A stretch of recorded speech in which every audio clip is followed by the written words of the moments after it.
Lawyers, what's a law that isn't real that normal people insist exists?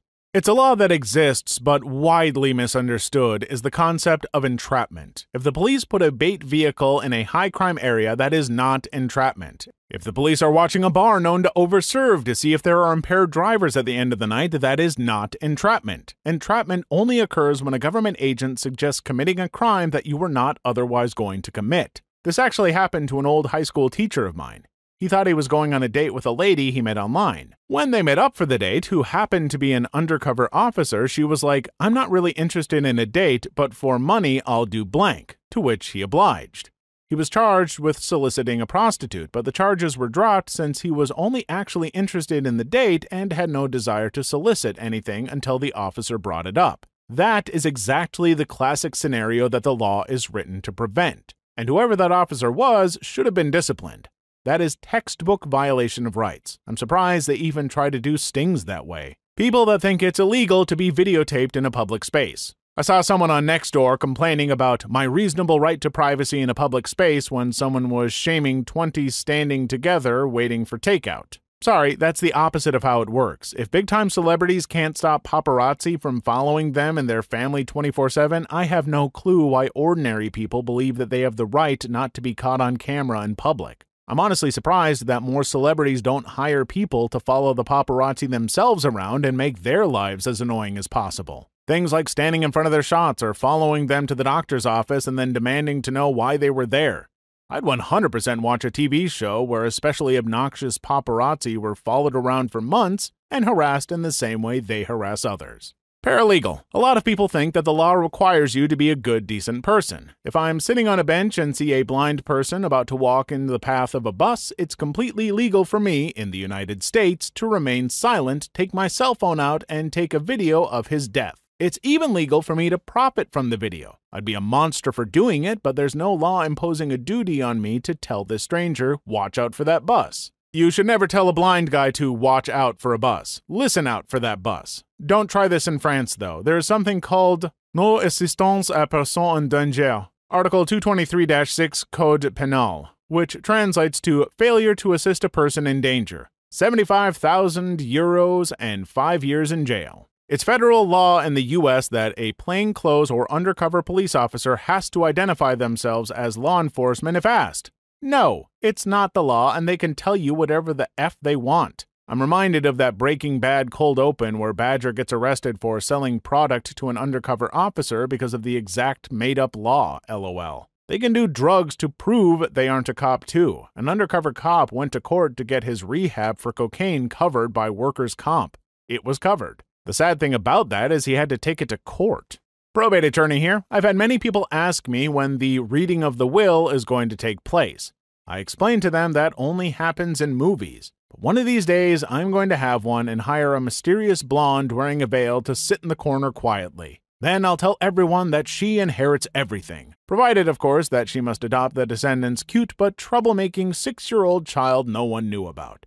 Or she can spend the night in a haunted house. Her choice. My dad's spent his whole career doing probate and can't count how many people have inquired about the reading of the will. I believe on a couple of occasions, he's actually staged them because it was the only way to get the whole family to come sit down in a room and actually listen to what the effing will says. And why not to do it if he can bill the estate for the hours it takes him to clean up the conference room and then read a piece of paper at a bunch of morons. LMAO, 10 out of 10 move. There will now be a requirement for such a mysterious lady's presence at the reading of my will written into my will, along with a handful of burly yet solemn fellows dressed in stereotypical G-man attire, complete with sunglasses and earpieces. One will be Russian, or at least able to fake the accent consistently, and should only be curtly acknowledged by the others. Every one of them should be entirely vague about how they knew me except from business. And the men should all refuse to acknowledge the presence of the veiled women and feign terror if compelled to look at her. An arrest isn't magically invalidated if the police don't read your rights on the spot. There could be a whole thread of just misconceptions people have from watching cop TV. Miranda rights prevent you from self-incrimination when being questioned by the police for a crime. It doesn't mean they have to Miranda you the second you get arrested. If you aren't questioned, then it doesn't apply. People also think it's illegal not to let them make a phone call after being arrested. came here to mention the one phone call misconception. They don't have to let you call anyone as long as they give you reasonable access to a lawyer. That's why I love in The Dark Knight when the Joker says, "I want my phone call," and the cop ignores him because that's exactly what they would do. Not Americans, but why can they do this? Why can't you at least inform your spouse or something that you're alive? Or at least, if they are afraid you tell them something you're not supposed to, tell them themselves. The one that is the most frustrating to me, even though it's not really a specific claim that a particular law exists, more a rule of evidence, is "that's just hearsay, you have no evidence." Comes up all the time in all kinds of contexts. Even lawyers love using it when it suits them. Nothing but hearsay and speculation. Usually what people mean when they say that is, don't believe them, they're lying, which, fair enough, but that's not what hearsay means. Lots of evidence is just a person talking. That's what a witness is. It's why testimony exists. It's not evidence just because it's a person talking. Hearsay just means that in most cases, you cannot have person A say that person B said XYZ in order to prove that XYZ actually is true. Hearsay, get it? A heard B say it. It just means your witness can only talk about things they actually know. And, extremely important, it also doesn't count as hearsay when person B is actually the person on the other side of the case. Person A is totally allowed to say, "Person B told me, yes, I will commit the crime on Tuesday," if person B is the defendant who has been accused of committing the crime on Tuesday. You don't get to complain it's hearsay if you're the one who supposedly said the thing they heard. This should be higher. People don't seem to be aware that a single person testifying about what they saw happened can often be decisive evidence on its own. Until the development of photography and video cameras, witness testimony was one of the highest forms of evidence possible to provide. Leaving no witnesses was more important before the days of CCTV. With the recent advent of deepfakes, it's possible we may end up returning to a world where witness testimony is regarded more highly than video evidence. Man, I don't even want to think about what deepfakes could end up doing to the rules of evidence. My father, who is a lawyer. Policemen cannot lie to you. This is false. They can, and they do. Edit. There's so many replies that I cannot even find some of the ones I'd like to respond to, so I will leave a general note for those who have asked for a reference. Frazier v. Cupp is the Supreme Court ruling that affirmed the legality of deception interrogation tactics in 1969. The ruling is still active. I heard you were smuggling animals. Why, are you a cop? No laws against driving barefoot. Mandatory edition in the US. In Germany, while appropriate footwear is not directly required, you can be found at fault if your choice of footwear or lack thereof leads to your inability to avert an accident. I believe it's the same in Australia. If you have an accident while wearing flip-flops, you might struggle with insurance to prove that wearing them didn't cause or add to the cause of the accident. Saw this and immediately went to Google to disprove, but you're absolutely right. I've been told this my entire life and always thought it was dumb. The reasoning everyone always told me was because the vibrations from the pedals would make your foot fall asleep or go numb so you wouldn't have as much control. Even though I know so many people who drive barefoot and have never heard one of them say that their foot fell asleep. In California, it's not illegal to discuss your wages with your coworkers despite what your boss might say.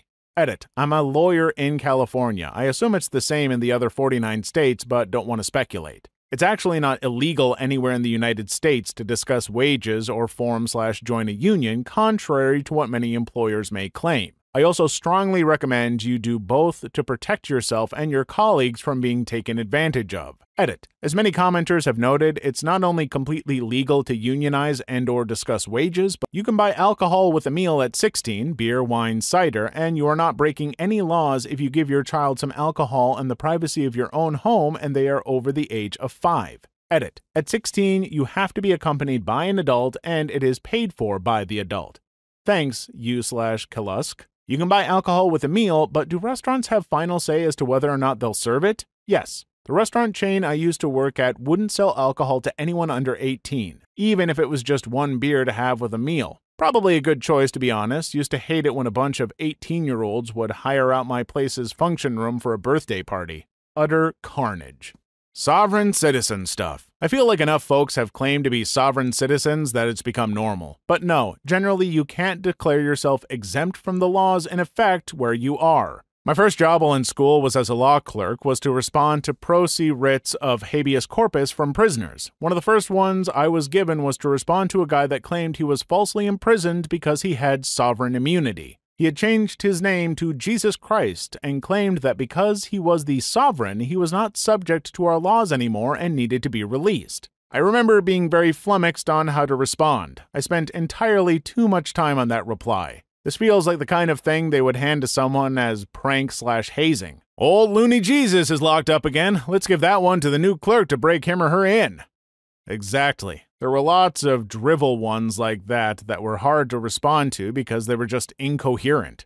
Some prisoners had filed dozens of crazy writs. Edit. I don't know if it's true and I never saw it, thank Jesus, but someone claimed a prisoner had filed one written on dirty underwear. Shortly after I started, one of the real lawyers was fired because he wasn't doing anything. Me and another clerk got the job to clean out his office. We looked in his file cabinet and there were 300 writs that he had just crammed in there and didn't respond to at all. A team of us had to respond to them for the rest of the summer. I guess all the crazy talk had driven him crazy. The lawyer's name was, let's say, Jones. To this day, when my friend from that time gets something we don't want to do, we suggest putting it in the Jones filing system. In the UK, it's not illegal to park on someone else's driveway. It's classified as trespassing, a civil offense, not criminal, which means the police can't do anything. This particularly surprises people, as many think that they have exclusive rights to the parking outside their house as well. What recourse do you have? In my old London borough, you phone the council and they guaranteed to turn up in an hour and tow it away, no questions asked. So long as you can prove you live there and it's across/in your property and you don't want it there, they tow it and charge the owner for recovery. It's not the same everywhere, but because it's only a civil matter, you can just have it towed away yourself and charge the owner for recovery and storage. If nothing else, it's fly tipping. If you're asked about someone parking on the driveway, then you can remove or have removed that vehicle to a legal parking area, but to ensure or no damage is caused to that vehicle whilst moving it. If you're asked about blocking someone's driveway so they can't get onto the road, only works that way, doesn't matter if you can't get onto your drive, then the police can remove it. But it will not be a priority for them, and it will no doubt take some time before this is actioned. The local council parking enforcement may also assist. U.S. ex-lawyer here. There is no law that requires the police to provide you with their name and badge number when asked. There may be internal policies, but it's not the law. There's also no law that requires the police to get a supervisor if demanded. Again, policy versus law. There is no law that allows you to question whether an order given by the police is lawful or not. A court has to decide if the order was lawful after the fact. But there are laws to punish you if you do not comply. Edit. Wow, this blew up. Thanks for the good conversation in gold. Truly honored. Quick updates. Someone pointed out that in New York there's a law that requires cops to ID themselves and have a card, which is fantastic. Thank you for correcting the statement. A lot of folks seem to be concerned that no law meant no rules, so to clarify, a lot of things are actually managed via internal policies. Those policies usually have teeth, so no, the police are not interested in just violating them and losing their jobs, etc. Last note. Thanks for the civil discourse. A lot of these threads get reduced to flames quickly, and by far the comments have been productive and thought-provoking. You guys really are awesome. I've tried to respond to questions and will continue to as long as you think it's useful. Thanks again. So what method is there, if any, to confirm an officer's identity? Asking because I live in a high-trafficking area that has multiple instances of people being abducted by fake cops in unmarked vehicles. And the common advice around here is to ask for their badge number before even rolling down your window for it. Now that I think of it, anyone with half a brain could figure out how to make up an accurate-sounding badge number. Edit. This comment now has twice as many likes as my top actual post. I always knew that I would beat the old record, but definitely not talking about something this dark. I called dispatch and asked them to radio the officer. When I hear myself on the radio, I know he is legit.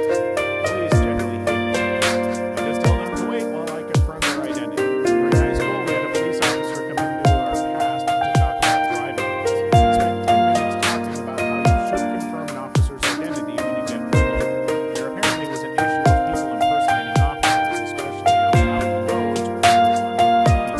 This isn't exactly what you're asking for, but I think it's valuable for people to know. You do not need to wait 24 hours to report someone is missing. I hope not, since every cop drama I've ever watched says the first 48 hours are the most important. If someone has to wait 24 hours, they lost 24 hours of that 48. The crazy thing is that they say it on actual true crime shows. Like, don't spread that misinformation. Also, if an adult is missing, a good first step is to call 311 and see if they've been arrested. 3 times in my life now, someone has gone missing or they never came home, and it turns out they were in jail. Negligent motorcycle driver forced me to hit him from behind with my car. I was young and naive at the time, never been in an accident until then. Guy makes me sign a paper that says that the accident is my fault because I hit him from behind and wanted compensation. I explained the situation to my dad, and he concluded that the guy was obstructing normal traffic and I had no option but to hit him from behind in the particular circumstance. The guy ended up taking us to court, showed the judge the piece of paper that I signed. I explained that I signed it under duress, and that he explained that, by law, whoever hits from behind is responsible for the accident. Judge looked him in the eye and asked him if that's true. He said yes. Then she asked him to point out which law states that. He just shut the F up. F that guy. Although it usually is the case that the person is at fault, you are correct, it isn't always the case. Reminds me of something that happened with my mom. She was at a junction waiting to turn into a main road. The junction was on a slope. She hadn't engaged the handbrake properly and rolled backwards into the car behind her. There was a little bit of damage, but she knew she was at fault and gave the other person her insurance and contact details. She never heard from them. We reckon they thought the insurance would see it as their fault and decided to just pay for the minor damages themselves. I'm no lawyer, but I don't feel like most of the villains in Scooby-Doo committed any actual crime. I don't think it's against the law to put on a mask and scare some trespassers on your own property. What if there's an abandoned gold mine underneath it? I think it would still belong to the property owner. What if the entrance to the mine is on somebody else's property, but the gold is under yours? You can go 10 over the speed limit. My dad thought this was true, and he was new to the country and quickly found out by a speeding ticket that it was not. Edit. I'm now realizing that this may vary from state to state and country to country. For my case, South Florida generally tolerates 10 over, but is still technically illegal. This comes from the margin of error of speed radars. They have a 5-mile margin of error normally, and thus people feel it's safe to go 5 over. If you're only going 5 over and get a ticket, you should contest it and make sure to ask when the gun was last calibrated. Yeah, that's what my dad told me as well. He was ticketed in the 2000s, late 90s, but that was an isolated incident. South Florida drivers normally go 10 over, and cops do so as well. As long as you're not holding up traffic or going blazing through the streets, you are fine. Good Samaritan laws aren't nearly as broad as people think. For context, I work in emergency services. Some people believe that "I was trying to help" are the magic words that can get them out of any sticky situation. Edit. Good Sam laws vary by country and state, and the medical examples are a little more black and white than others. Adding a non-medical example of what I'm talking about, imagine you're driving your car and notice someone on the side of the road who needs help. As you swerve off the road to provide assistance to this person in need, you incidentally run over a child on the sidewalk. After the situation is over, you're definitely not free from the consequences of running over the child with your car just because you had good intentions of helping someone else. Versions of that story have occurred, and the drivers have tried to use a Good Samaritan defense because they meant well. There is absolutely some gray area on the subject, but if your unprompted action undoubtedly makes the situation worse than if you'd done nothing, having good intentions is not a get-out-of-jail-free card, and a bunch of people don't understand that concept. When I moved to Okinawa as a teenager in the 90s, Dad in the Marines, we were told that if someone got in an accident off base, that we shouldn't help them since we could be sued or go to jail if that person died. I believe this is no longer the case in Japan, but as an Eagle Scout back then, it just blew my mind that I shouldn't give CPR to someone in need. It really bothered me, and I told myself that I would still do the right thing if something happened. Fortunately, never had to find out if I would have held it to that. That might have been based on an old Japanese tradition that when you save someone, they owe you their life, and it's a debt they'll never be able to pay back, so you make them lose face. For that reason, there used to not be an obligation to help someone in distress in Japanese law. Saving someone wasn't forbidden,